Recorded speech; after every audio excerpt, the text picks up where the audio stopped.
Now we do the question number 3 of exercise 3.3, in which we are required to write the given values of log in sum or difference form into a single logarithm.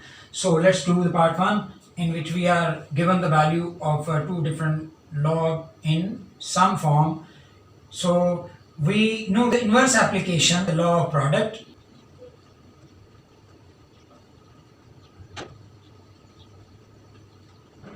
We have log 21 multiply 5.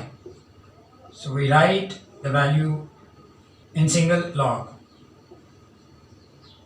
In part 2, we apply the third law in that section first.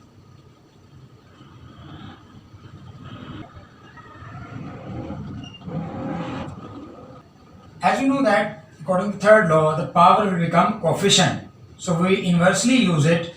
The coefficient will become power in that case. We have log 25 minus log 3 raised to power 2. Now we have two log in difference form, so we apply the second law of log.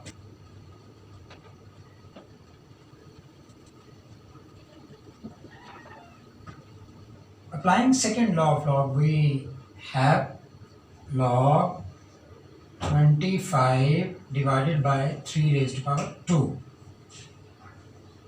And we have the given value in difference form into a single log. Now move to the part 3, in which 2 is the coefficient of log x and 3 is the coefficient of log y. So we apply the third law in both of these sections.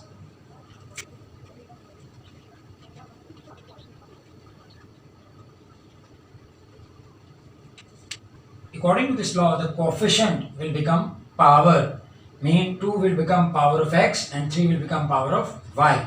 We have log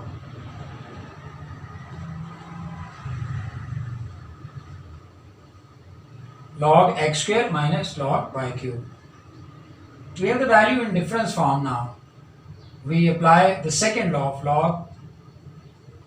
According to this law, we have log x square over y cube. We have written the value in single logarithm. Now move to the part in which we apply the first law in that section.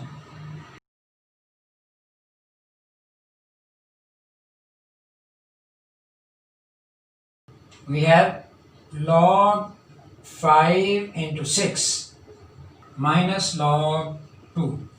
The values of two log in difference form, so we apply the second law of log.